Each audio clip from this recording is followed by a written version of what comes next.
Hi friends, welcome to Top 7 Tamil. இந்த வீடியோல வந்து ஜியோகிராஃபி டாபிக்ல இருக்க क्वेश्चंस தான் பார்க்க போறோம்.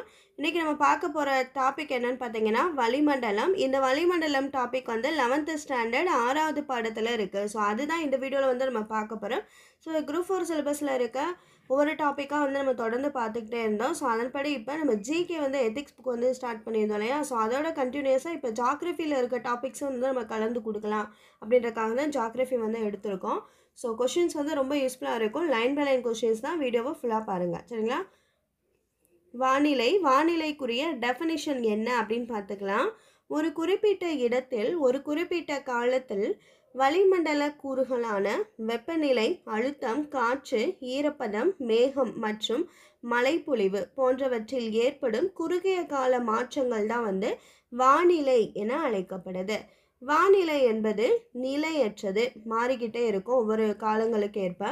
வானிலை வந்து இடத்திற்கு இடம், நாளுக்கு நாள், நேரத்திற்கு நேரம் வந்து மாறுபாடு அடைந்து கொண்டே இருக்கும்.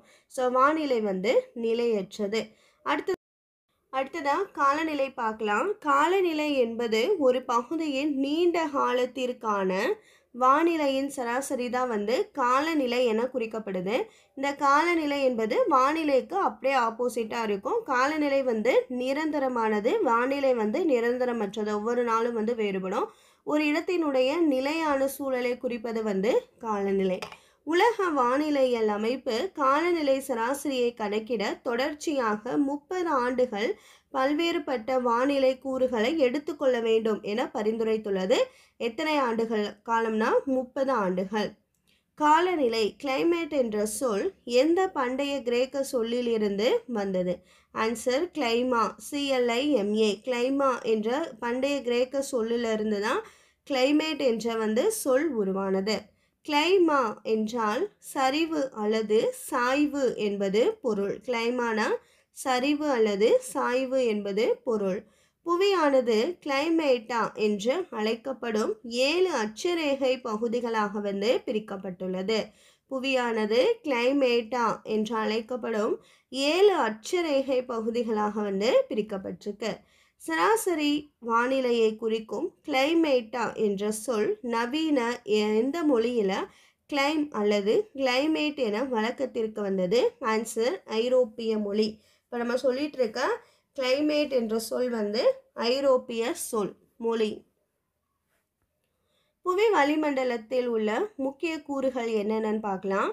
நைட்ரஜன் வந்து 78%, ஆக்சிஜன் வந்து 21% இருக்கு. மற்ற வாயுக்கள் 1% வந்து இருக்கு. புவியை சுற்றி வாயுக்கள் மற்றும் மிதக்கும் துகள்களாலான ஒரு போர்வை போன்று சூழ்ந்துள்ள அமைப்பு தான் வந்து வளிமண்டலம் என அழைக்கப்படுது. வெப்ப சக்தியை உட்கிரகித்து வெளியிடுவதால் வானிலை நிகழ்வுகள் ஏற்பட காரணமாக அமையுது. என்னென்னா நீராவி, தூசி படலம் மற்றும் மிக சிறிய திட துகள்கள். இது எல்லாமே வந்து வெப்ப சக்தியால் உட்கிரகிக்கப்பட்டு மீண்டும் வெளியிடப்படுவதால் தான் வந்து வானிலை நிகழ்வுகள் ஏற்படுது. வெப்பநிலை வேறுபாட்டின் அடிப்படையில் வளிமண்டலமானது எத்தனை அடுக்குகளாக பிரிக்கப்பட்டுள்ளதுன்னா 5 அடுக்குகளாக வந்து பிரிக்கப்பட்டுள்ளது. முதல் அடுக்கு அடியடுக்கு ட்ரோபோஸ்பியர், அடுத்ததான் படையடுக்கு ஸ்ட்ராட்டோஸ்பியர், அடுத்ததான் இடையடுக்கு மீசோஸ்பியர், வெப்படுக்கு தெர்மோஸ்பியர், வெளியடுக்கு எக்ஸோஸ்பியர். மொத்தம் வந்து 5 அடுக்குகள் வந்து இருக்கு. ஒவ்வொரு அடுக்குகள் பற்றி விளக்கமாக பார்க்கலாம். ஃபர்ஸ்ட் நம்ம பார்க்க போகிறது அடியடுக்கு ட்ரோபோஸ்பியர். புவி மேற்பரப்பிற்கு மிக அருகில் அமைந்துள்ள அடுக்கு தான் வந்து அடியடுக்கு என அழைக்கப்படுது. அடியடுக்குக்கு தோராயமாக துருவ பகுதியில் 8 கிலோமீட்டர் உயரம் வரையிலும், நிலநடுக்கோட்டு பகுதியில் 18 கிலோமீட்டர் உயரம் வரையிலும் வந்து பரவி காணப்படுது இந்த ட்ரோபோஸ்பியர் அடியடுக்கு. அடியடுக்கு உயரம் கோடை காலத்தில் அதிகரித்தும் குளிர்காலத்தில் குறைந்தும் பருவகாலத்திற்கேற்ப இவ்வாறு மாறுபாடு அடைந்து கொண்டே வந்து இருக்கு.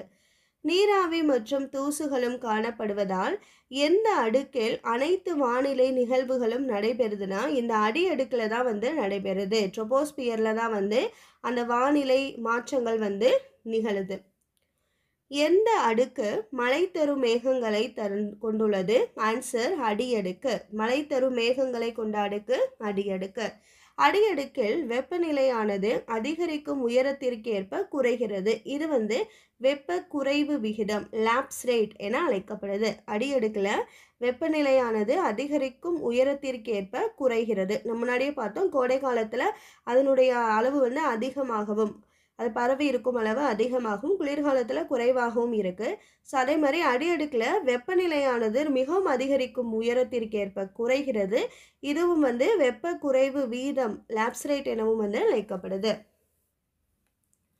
அடியடுக்கில் ஒவ்வொரு உயரத்திற்கு ஏற்ப எந்த அளவில் வெப்பநிலை குறையுது அப்படின்னா 165 மீட்டருக்கு 1 டிகிரி செல்சியஸ் அல்லது 1000 மீட்டருக்கு 6.5 டிகிரி செல்சியஸ் என்ற வீதத்தில் குறையுது. எந்த அடுக்கில் 70 முதல் 80% வாயுக்கள் இருப்பதால் அடர்த்தியான அடுக்காக இருக்கு? ஆன்சர் அடியடுக்கு. அடியடுக்கு என்பது அடர்த்தியான அடுக்கு. இதில் 70லேருந்து 80% வாயுக்கள் இருக்கு. 1.5 மீட்டர் தடிமன் உடைய அடியடுக்கின் வெளி எல்லை வளிமுனை ட்ரோபோபாஸ் என அழைக்கப்படுது. வெளி அடுக்கினுடைய வெளி எல்லை வளிமுனை என அழைக்கப்படுது. இதனுடைய தடிமன் பார்த்தீங்கன்னா 1.5 மீட்டர். அடுத்து நம்ம பார்க்க போகிறது அடுத்ததாக இருக்க படையடுக்கு ஸ்ட்ராட்டோஸ்பியர். வளிமண்டல அடுக்கில் இரண்டாவதாக அமைந்துள்ள அடுக்கு படையடுக்கு. படையடுக்கிற்கு மேல் புவி பரப்பில் இருந்து தோராயமாக 50 கிலோமீட்டர் வரை பரவி காணப்படுது. படையடுக்கில் முக்கியமானவை என்னன்னா, இடியுடன் கூடிய மேகம் 13 கிலோமீட்டர் வரை இருக்கு. வானிலை பலூன்கள் 18 to 30 கிலோமீட்டர் வரை பறக்கும். இராணுவ ஜெட் விமானங்களுக்கான மேல் எல்லை 35 கிலோமீட்டர். அடிவளி முனையில் 20 கிலோமீட்டர் உயரம் வரை நிலையாக உள்ள வெப்பநிலையானது பின்னர் படைவெளியில் முனையில் 4 டிகிரி செல்சியஸ் வரை தொடர்ந்து சீராக உயர்ந்து கொண்டே இருக்கும். ஓசோன் வாயு மிகவும் செறிவாக உள்ளதால் இந்த அடுக்கு படையடுக்கு என அழைக்கப்படுது. ஓசோன் வாயு எந்த அடுக்கில் செறிவாக அதிகமாக காணப்படுதுன்னா படையடுக்கில். சூரியனிடம் இருந்து வரும் புற ஊதா கதிர்கள் வளிமண்டலத்தின் கீழ்ப்பகுதிக்குள் நுழைவதை தடுப்பது ஓசோன் அடுக்கு என அழைக்கப்படுது. ஓசோன் அடுக்கு சிதைவுற்றால் ஏற்படும் பாதிப்பு மனிதர்களுக்கு தோல் நோய் மற்றும் புவியில் வாழும் உயிரினங்களுக்கு பெரும் பாதிப்பு ஏற்படும். புவியில் வாழும் உயிரினங்களை பாதுகாப்பது ஓசோன் அடுக்கு. இந்த படையடுக்கு ஓசோன் அடுக்கு எனவும் அழைக்கப்படுது. அடுத்ததாக நம்ம பார்க்க போகிற அடுக்கு இடையடுக்கு மீசோஸ்பியர். வளிமண்டலத்தில் மூன்றாவதாக அமைந்துள்ள அடுக்கு இடை அடுக்கு என அழைக்கப்படுது. புவியின் மேற்பரப்பில் இருந்து 85 கிலோமீட்டர் வரை இந்த அடுக்கு பரவி காணப்படுது. வளிமண்டலத்தில் மிக குளிரான அடுக்காக இந்த இடையடுக்கு இருக்கு. இடையடுக்கின் ஓசோன் இல்லாததால் உயரத்திற்கு ஏற்ப வெப்பநிலை குறையும். இங்கு வெப்பநிலை -90 டிகிரி செல்சியஸாக இருக்கு. இடையடுக்கின் மேல் எல்லையை இடைவெளி முனை என அழைக்கின்றோம். எந்த அடுக்கில் காஷ்மீர் துகள்கள் இருப்பதால் ஒளிரும் மேகங்கள் உருவாகுது? வானவில் உருவாகுதுன்னா இடையடுக்கில்.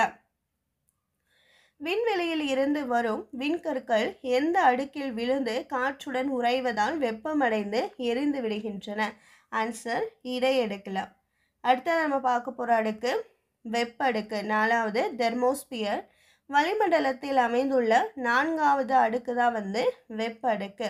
புவியிலிருந்து சுமார் 400 கிலோமீட்டர் உயரம் வரை இந்த அடுக்கு பரவி காணப்படுது.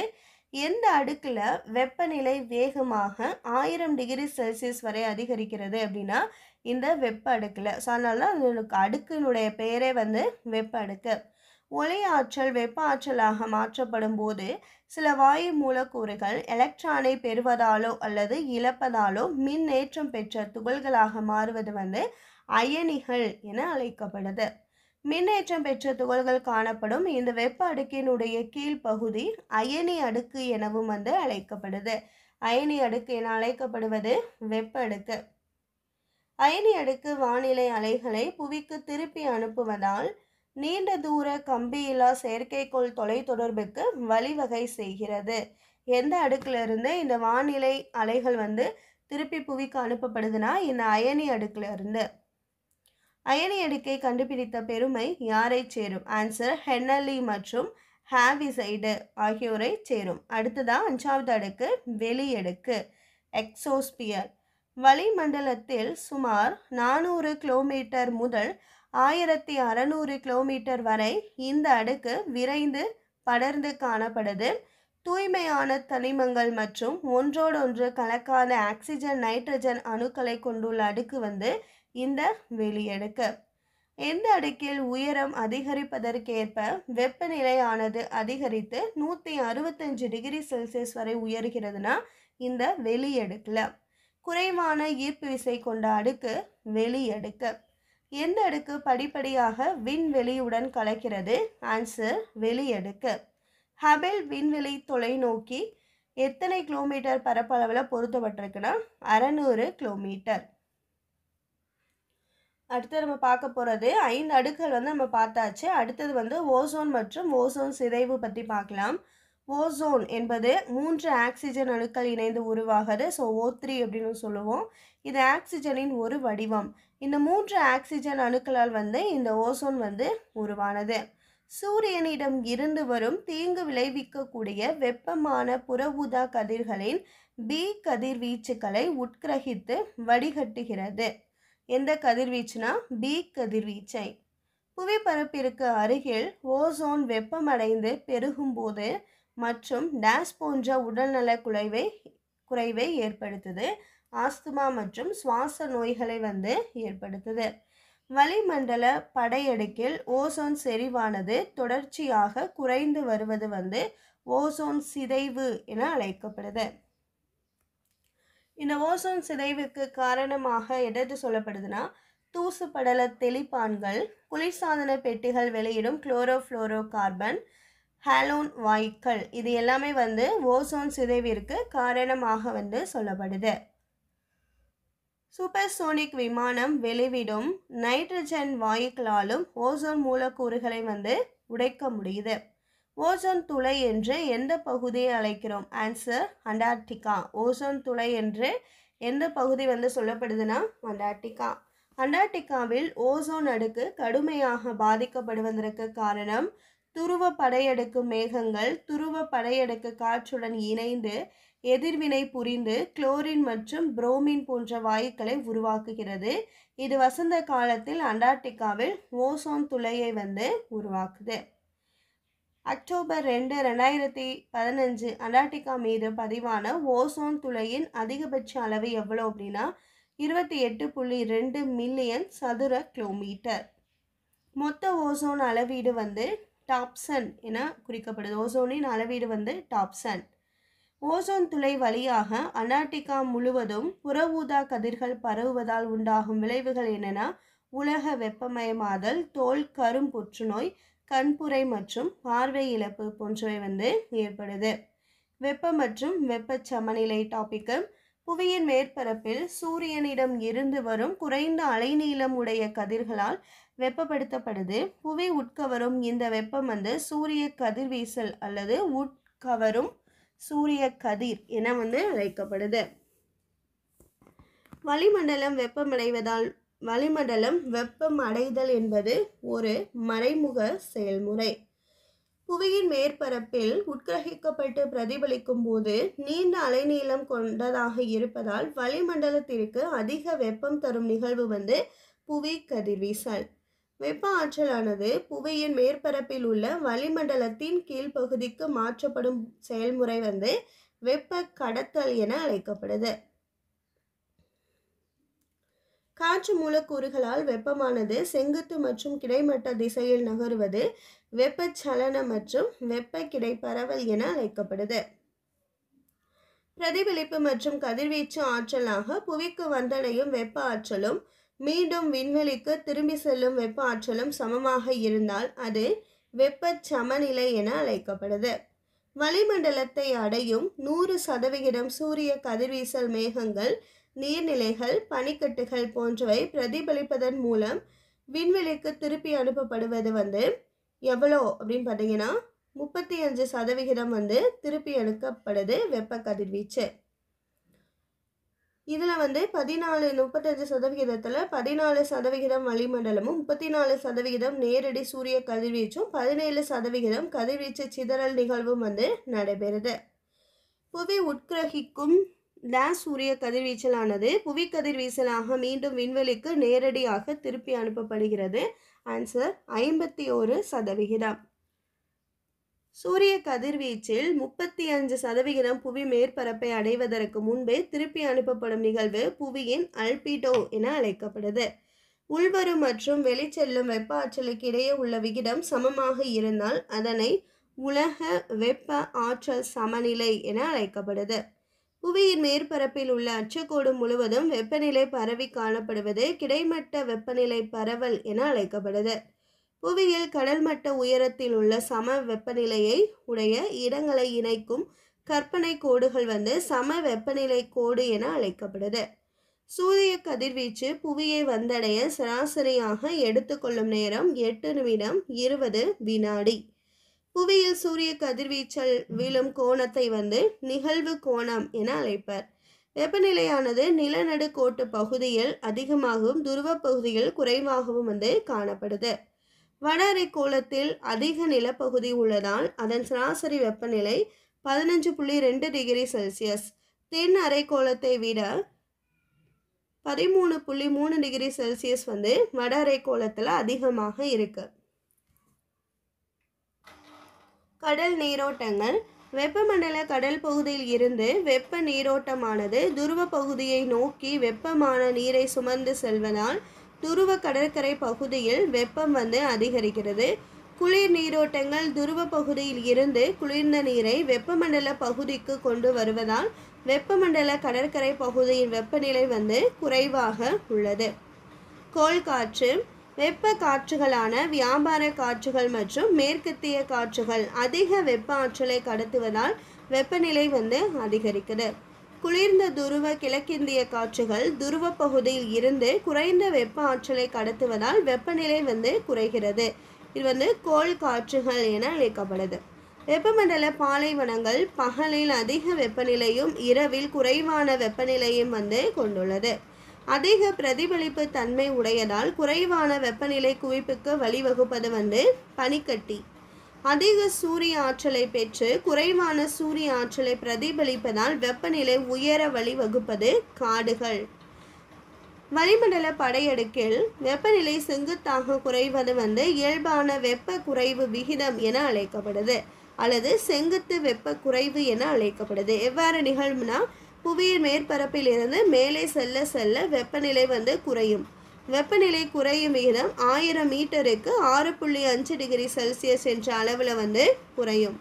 அதிகரிக்கும் உயரத்திற்கு ஏற்ப வெப்பநிலை அதிகரிப்பது வெப்ப தலைகீழ் மாற்றம் என அழைக்கப்படுது. இந்த நிலையில் குளிர்காற்று மீது வெப்ப காற்று வந்து காணப்படுது. வெப்பநிலை அளவீடு.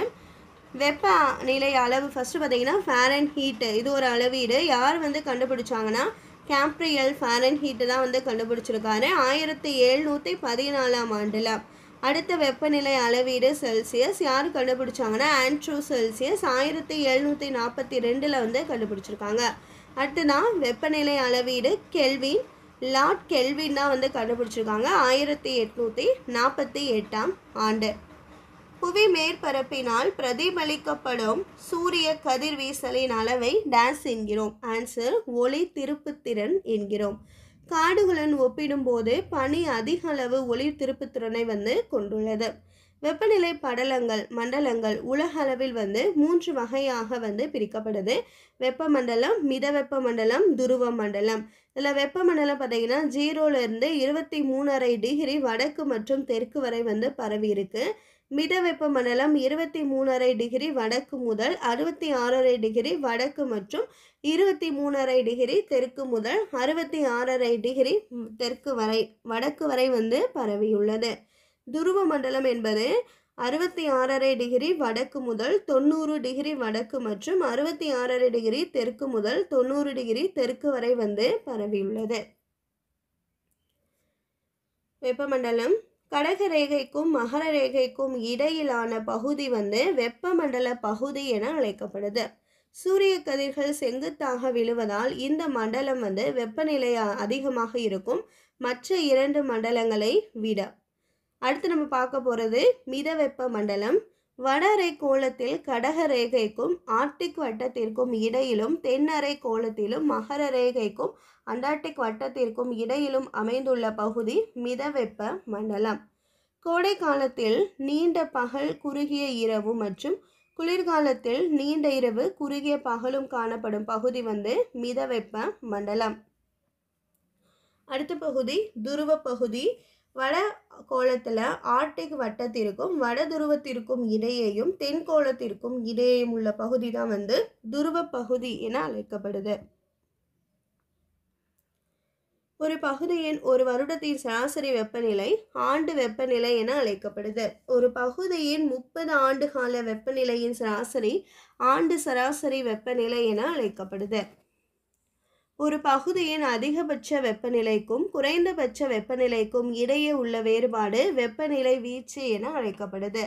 ஒரு பகுதியின் ஒரு வருடத்தின் அதிகபட்ச வெப்பநிலைக்கும் குறைந்தபட்ச வெப்பநிலைக்கும் இடையே உள்ள வேறுபாடு ஆண்டு வெப்பநிலை வீச்சு என அழைக்கப்படுது. ஒரு பகுதியின் ஒரு நாளில் அதிகபட்ச வெப்பநிலைக்கும் குறைந்தபட்ச வெப்பநிலைக்கும் இடையே உள்ள வேறுபாடு தினசரி வெப்பநிலை வீச்சு என அழைக்கப்படுது. வெப்ப சமநிலையின்படி நீண்ட அலைநீளம் உடைய கதிர்கள் வளிமண்டலத்தில் உள்ள பசுமை இல்ல வாயுக்களால் வந்து உட்கிரகிக்கப்படுது. பசுமை இல்ல வாயுக்கள் ஒரு கண்ணாடியை போன்று செயல்பட்டு வெப்பத்தை தக்க வைத்துக் கொள்வதால் வெப்பம் வளிமண்டலத்தை விட்டு வெளியேறுவது தடுக்கப்படுகிறது. இந்நிகழ்வு பசுமை இல்ல விளைவு என அழைக்கப்படுது. சராசரி கடல் மட்ட உயரத்தில் உள்ள சம அழுத்த பகுதிகளை இணைக்கும் கற்பனை கோட்டிற்கு சம அழுத்த கோடு என்று பெயர். வளிமண்டலத்தை அளக்க உதவும் கருவி வந்து அழுத்தமானி. கடல் மட்ட உயரத்தில் வளிமண்டல அழுத்தம் எவ்வளவு இருக்கும்னா 1013.25 மில்லிபார் என்ற அளவில் வந்து இருக்கும். வடகோளத்தில் மணிக்கு 95 கிலோமீட்டர் வேகத்தில் நேர்கோட்டில் செல்லும் ஒரு வாகனத்தின் சக்கரத்திற்கும் புவித்தரைக்கும் இடையே உராய்வு இல்லை என்றில் வலப்புறமாக திரும்பும். இந்த தாக்கம் கோரியாலிஸ் விளைவு என அழைக்கப்படுது. கோரியாலிஸ் விளைவை கண்டறிந்தவர் G G Coriolis. Sriharikota, French Guiana போன்ற செயற்கைக்கோள் ஏவும் தளங்கள் கிழக்கு கடற்கரை பகுதியில் அமைக்கப்பட்டுள்ளதற்கான காரணம் வந்து கோரியாலிஸ் விளைவு. வளிமண்டல சமநிலையை நிலைநிறுத்த உயர் அழுத்தம் உள்ள பகுதிகளில் இருந்து தாழ்வழுத்தம் உள்ள பகுதியை நோக்கி வாயு மூலக்கூறுகள் கிடைமட்டமாக நகர்வது காற்று என அழைக்கப்படுது. புவி சுழற்சியால் ஏற்படும் கோரியாலிஸ் விளைவு காரணமாக காற்று வந்து திசை திருப்பப்படுது. காற்றின் திசையை அறிய பயன்படும் கருவி காற்று திசைமானி. காற்றின் வேகத்தை அளவிட பயன்படுவது காற்றுமானி. நிலநடுக்கோட்டில் இருந்து துருவங்கள் வரை ஒவ்வொரு கோளத்திலும் 4 அழுத்த பட்டைகளும் உலக அளவில் மொத்தம் வந்து 7 அழுத்த பட்டைகளும் வந்து காணப்படுது. நிலநடுக்கோட்டு தாழ்வழுத்த பட்டை 5 டிகிரி வடக்கு முதல் 5 டிகிரி தெற்கு வரை அமைந்துள்ளது. இது அமைதியான பலவீனமான மற்றும் மாறுபடும் காற்று பகுதி. இப்பகுதி அமைதியாக இருப்பதால் அமைதி மண்டலம் எனவும் வந்து இந்த நிலநடுக்கோட்டு தாழ்வு பகுதி அழைக்கப்படுது. துணை வெப்பமண்டல உயர் அழுத்த பட்டை இது 25 டிகிரி முதல் 35 டிகிரி வடக்கு மற்றும் தெற்கு பகுதிகளில் பரவியுள்ளது. துணை வெப்பமண்டலம் குதிரை அட்சரேகை எனவும் வந்து அழைக்கப்படுது. கீழிறங்கும் காற்று 2 பிரிவுகளாக பிரிக்கப்படுது. இந்த இதில் நிலநடுக்கோட்டை நோக்கி வீசும் காற்றை வியாபார காற்று என அழைக்கப்படுது. துணை துருவத்தை நோக்கி வீசும் காற்று மேற்கத்திய காற்று என அழைக்கப்படுது. இந்த துணை வெப்பமண்டல உயரழுத்த பகுதி வந்து குதிரை அட்சரேகை எனவும் வந்து அழைக்கப்படுது. இதில் கீழிறங்கும் காற்று 2 பிரிவாக வந்து பிரிக்கப்படுது. நிலநடுக்கோட்டை நோக்கி வீசும் காற்று வியாபார காற்று என அழைக்கப்படுது. இந்த துணை துருவத்தை நோக்கி வீசும் காற்று வந்து மேற்கத்திய காற்று எனவும் வந்து அழைக்கப்படுது. துணை துருவ தாழ்வழுத்த பட்டைகள் இது 50 டிகிரி முதல் 60 டிகிரி வடக்கு மற்றும் தெற்கு பகுதிகளில் வந்து பரவியுள்ளது. துருவ உயர் அழுத்த பட்டைகள் இது 80 டிகிரி வடக்கு முதல் 80 டிகிரி தெற்கு துருவம் வரை வந்து பரவியுள்ளது. புவியின் தென்கோளத்தில் 40 டிகிரி தெற்கு முதல் 60 டிகிரி தெற்கு வரை பெருங்கடல் பகுதியில் மேற்கத்திய காற்றுகள் தொடர்ந்து வலிமையுடன் இருப்பதால் இக்காற்றை கப்பலோட்டிகள் என எவ்வாறு அழைக்கின்றனர்? உருமும் 40, சீரும் 50, கீச்சிடும் 60 என அழைக்கிறாங்க. வியாபார காற்றானது மேலெழும்பும் போது நிலநடுக்கோட்டு தாழ்வழுத்த பட்டை மற்றும் கீழிறங்கும் துணை வெப்ப மண்டல உயரழுத்த பட்டையுடன் இணைந்து அறை போன்று காணப்படுது. அதனால இது ஹாட்லைஸ் செல் என அழைக்கப்படுது. மேற்கத்திய காற்றானது கீழிறங்கும் துணை வெப்ப மண்டல உயரழுத்த பட்டை மற்றும் மேலெழுப்பும் துணை துருவ தாழ்வழுத்த பட்டையுடன் இணைந்து அறை போன்று காணப்படுது. இது பெரல் செல் என அழைக்கப்படுது. வட தென் துருவ உயர் அழுத்த பட்டையில இருந்து வரும் துருவ கிழக்கித்திய காற்று மற்றும் துணை துருவ குறைவழுத்த பட்டை ஆகியவை இணைந்த பகுதி துருவ செல் என அழைக்கப்படுது. இரண்டு வியாபார காற்று அமைப்புகள் சந்திக்கும் பகுதி வெப்பமண்டல இணைப்பு பகுதி. இரண்டாம் நிலை காற்று அல்லது வட்டார காற்றுகள் என அழைக்கப்படுவது பருவ காற்று மற்றும் சூறாவளி. மாசிம் என்ற அரேபிய சொல்லில் இருந்து மான்சூன் என்ற சொல் பெறப்பட்டது. மாசிம் என்பது பருவங்கள் எனப்படும்.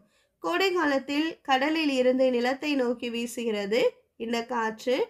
குளிர்காலத்தில் நிலத்தில் இருந்து கடலை நோக்கி வீசுது. இது பருவ காற்றுகள். அடுத்தது பார்த்தீங்கன்னா, காற்று அமைப்பு போல மேலே குறிப்பிட்ட பருவ காற்று இயல்புகளை ஒவ்வொரு பருவத்திலும் மற்றொரு பருவம் ஏதாவது ஒரு இயல்பு இல்லாமலும் இருக்குமாலும் மாறுபட்டிருக்கும். அக்காற்று அமைப்பு போலி பருவ காற்று என அழைக்கப்படுது. போலி பருவ காற்றினுடைய வேறு பெயர்கள் பொய் பருவ காற்று அல்லது பருவ காற்று மாதிரி. பருவக்காற்று அமைப்பு இடம் சார்ந்து இரண்டு பிரிவுகளாக பிரிக்கப்பட்டுள்ளது. ஆசிய பருவக்காற்று, தெற்காசிய பருவக்காற்று. ஆசிய பருவக்காற்று பருவ காலத்தின் அடிப்படையில் குளிர்கால பருவக்காற்று மற்றும் கோடைகால பருவக்காற்று என இரண்டு பிரிவுகளாக பிரிக்கப்படுது. பசிபிக் பெருங்கடலில் இருந்து காற்று கோடை காலத்தில் ஆசியாவின் மையப்பகுதியை நோக்கி வீசுகிறது. இது ஆசியாவின் கோடைகால பருவக்காற்று என அழைக்கப்படுது. தெற்காசிய பருவக்காற்றானது இமயமலைக்கு தெற்கு பகுதியில் உள்ள எந்த நாடுகளில் வீசுகிறதுனா இந்தியா, பாகிஸ்தான், வங்காளதேசம், இலங்கை, மாலத்தீவு, நேபாளம் மற்றும் பூடான் போன்ற பகுதிகளில் வீசுது. தென்மேற்கு பருவக்காற்று அரபிக்கடல் கிளை மற்றும் வங்காள விரிகுடா கிளை என இரண்டு பிரிவுகளாக பிரிக்கப்பட்டிருக்கு. இந்தியாவில் தென்மேற்கு பருவக்காற்றினால் மழையை பெறும் முதல் மாநிலம் கேரளா. தென்மேற்கு பருவக்காற்று ஜூன் முதல் வாரத்தில் உருவாகிறது. வங்காள விரிகுடா கிளையில் உருவாகும் தென்மேற்கு பருவக்காற்றால் உருவாகும் மழையை பெறும் முதல் பகுதி கிரேட் நிக்கோபார் தீவில் உள்ள இந்திராமுனை பகுதி. உலகிலேயே மிக அதிக மழை பெறும் பகுதி மௌசின்ராம். உலகின் அதிக மழை பெறும் பாலைவனம் என மக்கள் அழைக்கப்படுவது மௌசின்ராம். மாசின்ராம் மேகாலயா பீடபூமி ஒரு சுண்ணாம்பு பீடபூமி. வடகிழக்கு பருவக்காற்று எந்த பகுதிகளுக்கு மழை கொடுக்கிறதுனா தெற்காசிய இந்தியாவின் சோழமண்டலம் மற்றும் இலங்கை பகுதிகளுக்கு மழை கொடுக்குது. வடகிழக்கு பருவக்காற்று தெற்காசியாவின் எவ்வாறு அழைக்கப்படுது அப்படின்னா வடகிழக்கு பருவக்காற்று அல்லது பின்னடையும் பருவக்காற்று என அழைக்கப்படுது. புவியின் மேற்பரப்பு வெப்பமடைதல் மற்றும் குளிர்வடைதலால் ஏற்படும் வேறுபாடுகள் காரணமாக உருவாகும் அழுத்தச் சரிவினால் தள அளவில் உருவாகும் காற்றுகள் மூன்றாம் நிலை காற்றுகள்.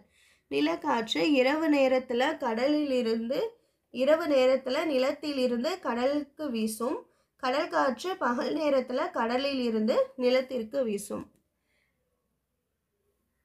கிழக்கு ஐரோப்பியாவில் இருந்து வடகிழக்கு இத்தாலியை நோக்கி வீசும் காற்று போரா என அழைக்கப்படுது. ராக்கி மலையில் இருந்து வீசும் மேற்கத்திய வறண்ட வெப்ப காற்று சினுக் என அழைக்கப்படுது. ஆல்ப்ஸ் மற்றும் சுவிட்சர்லாந்தின் வடக்கு பகுதியை நோக்கி வீசும் தெற்கத்திய வறண்ட வெப்ப காற்று ஃபான் என அழைக்கப்படுது. மத்திய ஆப்பிரிக்காவின் குறுக்கே வடக்கிலிருந்து வீசும் வறண்ட காற்று ஹர்மாட்டன் என அழைக்கப்படுது. கருப்பு புயல் என்பது மத்திய ஆசியாவில் வீசும் வசந்தகால மற்றும் கோடைக்கால மழைக்காற்றாகும். இது காராபூரன் என அழைக்கப்படுது. மலை உச்சியை காலையிலும் பள்ளத்தாக்கை மாலையிலும் தெளிவாக வானிலையில் நம்ம காண முடியுது. மூடுபனி யெமன் போன்ற வறண்ட பகுதிகளில் விவசாயம் செய்ய பெரிதும் பயன்படுது. வடக்கு ஆப்பிரிக்காவில் இருந்து கிழக்கு மத்திய தரைக்கடலை நோக்கி தென்கிழக்காக வீசும் காற்று கேம்ஷீன் என அழைக்கப்படுது. இந்தியா மற்றும் பாகிஸ்தானின் சமவெளிகளில் வீசும் வெப்ப காற்று லூ என அழைக்கப்படுது. மத்திய பிரான்ஸ் மற்றும் ஆல்ப்ஸ் மலையில் இருந்து மத்திய தரைக்கடலை நோக்கி வீசும் குளிர்ந்த வடக்கத்திய காற்று மிஸ்ட்ரல் என அழைக்கப்படுது. கிழக்கு அமெரிக்க ஐக்கிய நாட்டில் குறிப்பாக நியூ இங்கிலாந்தில் வடகிழக்கில் இருந்து தீவிரமாக வீசும் காற்று நார்த் ஈஸ்டர் என அழைக்கப்படுது. தென்கிழக்கில் உள்ள ஆல்ப்ஸ் மலையின் மீது ஈரப்பதமிக்க முதன்மை காற்று மோதி மேலெழுவதால் உருவாகும் காற்று நார்வெஸ்டர் என அழைக்கப்படுது. நியூசிலாந்தின் தெற்கு தீவின் மேற்கு கடற்கரைக்கு மழையை கொடுப்பது நார்வெஸ்டர்.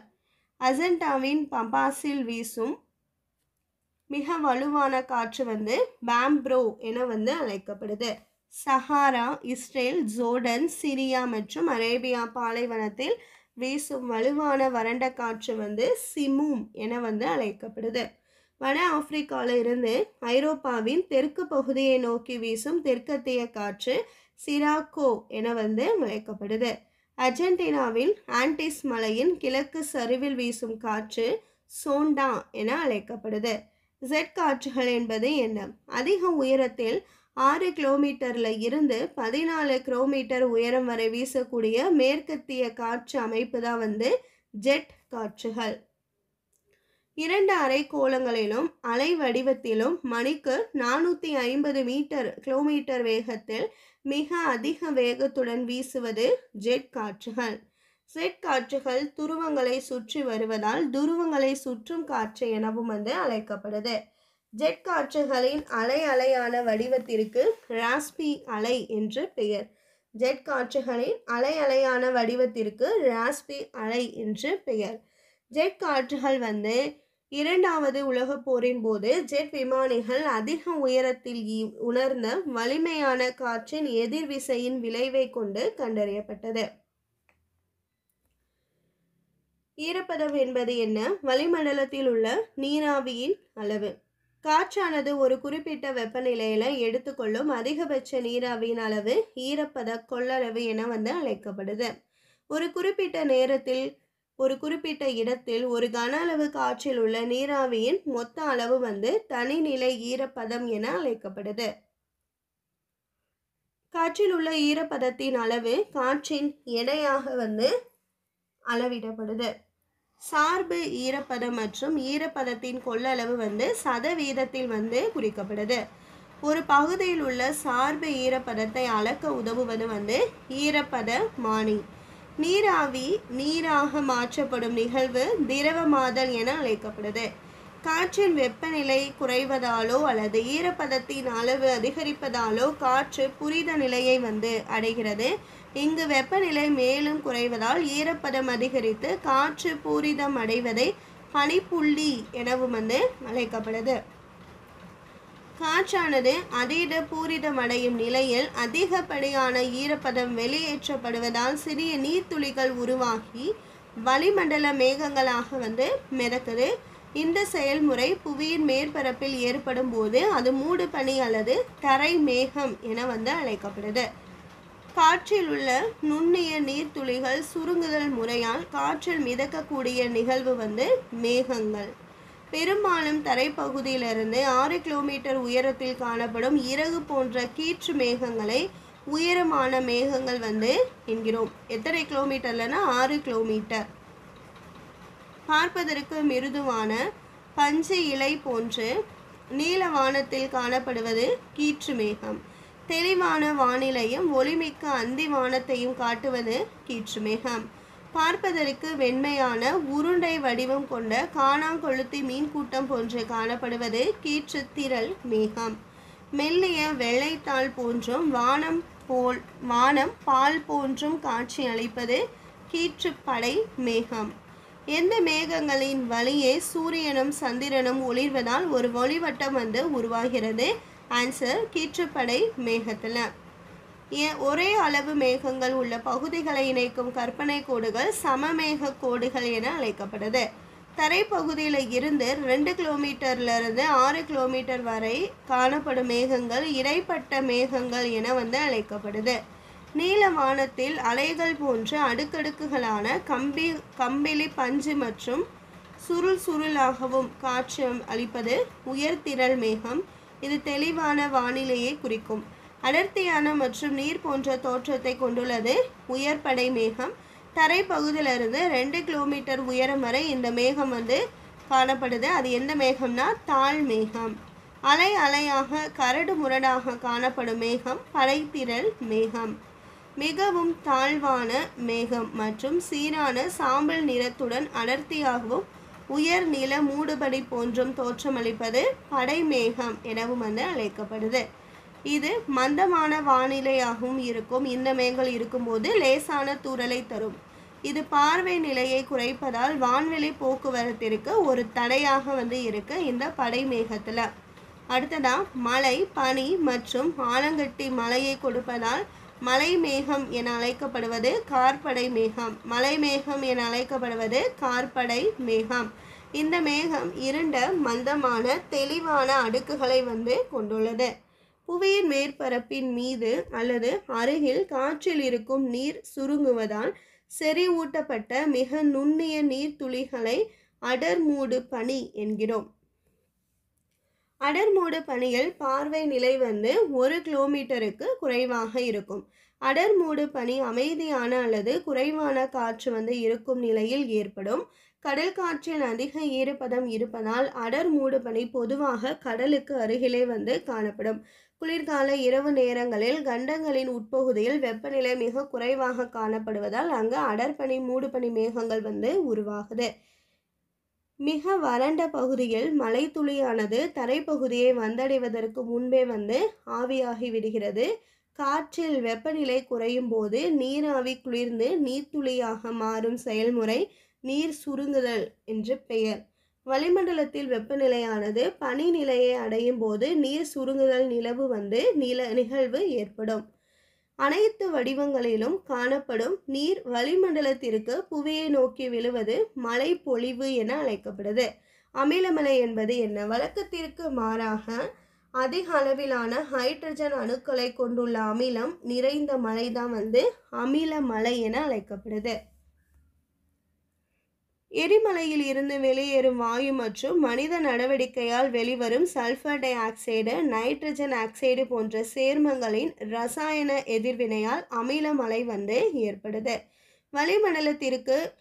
வளிமண்டலத்தில் இருந்து விழும் நீர்த்துளியின் விட்டம் 0.5 மில்லிமீட்டருக்கு அதிகமாக இருந்தால் அது மழைப்பொழிவை ஏற்படுத்துது.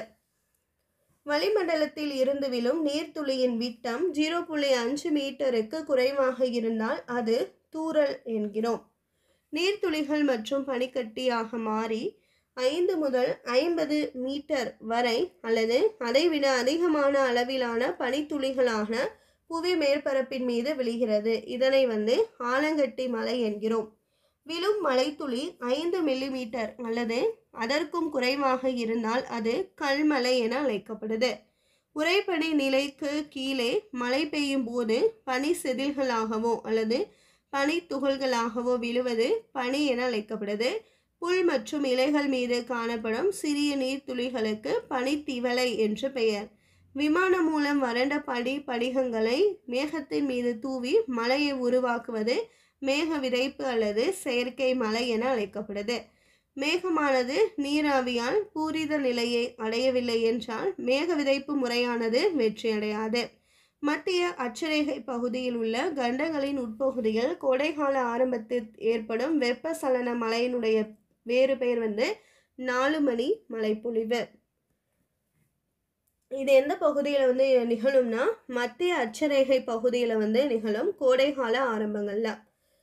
ஒரு புள்ளியில் காற்றில் உள்ள ஈரப்பதத்தின் அளவு குறையும் முன்னர் அங்கு அதிக மழைப்பொழிவை ஏற்படுத்துச்சுன்னா அது அதிகபட்ச மழைக்கோடு என அழைக்கப்படுது. வெப்பமான காற்று வேகமாக விரிவடைந்து சுருங்குவதால் மின்னலை தொடர்ந்து இடி உருவாகும். உயர வேறுபாடு இல்லாத காற்றானது குறைந்த காற்று வெட்டு என அழைக்கப்படுது.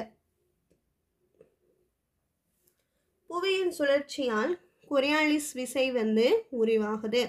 புவியின் சுழற்சியால் உருவாகுது. சூறாவளியின் மைய பகுதியில் காற்று தொகுதி செங்குத்தாக உயரும் பகுதியை சூறாவளியின் கண் பகுதி என்கிறோம். சூறாவளியின் சுவர் எதுனா காணும் நிலை இல்லாத அதிக வேக காற்றுடன் மின்னல், இடி மற்றும் அதிக மழைப்பொழிவுடன் கூடிய காற்றிரள் மேகங்களாலான ஒரு பகுதி. இதான் சூறாவளியினுடைய சுவர் பகுதி. வெப்பமண்டல சூறாவளியின் கண் பகுதி நிலத்தை அடைவதை சூறாவளி கரையை கடத்தல் என்று அழைக்கின்றோம். இந்த ஆண்டு முதல் அட்லாண்டிக் வெப்பமண்டல புயல்கள் தேசிய சூறாவளி மையத்தால் உருவான பட்டியல்களில் இருந்து பெயரிடப்பட்டுள்ளது. ஆன்சர் 1953 ஆண்டுல இருந்து. 1999 ஆண்டு ஏற்பட்ட சூறாவளி காரணமாக பெரிய அளவிலான அழிவானது வட இந்திய பெருங்கடலில் உருவாகும் வெப்பமண்டல சூறாவளிகளை பெயரிடுவதற்கு தூண்டியது. ஆன்சர் ஒடிஷால. இந்திய பெருங்கடலில் ஏற்படும் புயல்களுக்கு பெயரிடும் வழக்கம் எந்த ஆண்டு தொடங்கியது? ஆன்சர் 2004 ஆண்டு. மிகச்சிறிய தீவிர புனல் வடிவம் கொண்ட மிக அதிக வேகத்துடன் சுழலும் காற்று சுழல் காற்று என அழைக்கப்படுது. சுழல் காற்று எவ்வளவு கிலோமீட்டர் வரை பயணிக்கும்னா 500 கிலோமீட்டர் வரை பயணிக்கும். சுழல் காற்று எங்கு அடிக்கடி ஏற்படுகிறது? ஆன்சர் அமெரிக்க ஐக்கிய நாட்டின் தெற்கு மற்றும் மேற்கு வளைகுடா மாகாணங்கள்ல ஏற்படுது. நீர்ப்பகுதிகளில் சுழல் காற்றின் தோற்றம் மற்றும் வடிவம் போன்று உருவாகும் நீர் சுழற்சியை நீர்ச்சுழல் என அழைக்கின்றோம். நீர்ச்சுழல் காற்றுக்கு கீழ் அதிக அளவு மீன்கள் வருமேயானால் இது சில நேரங்களில் மீன் மலைக்கு வழிவகுக்கும்.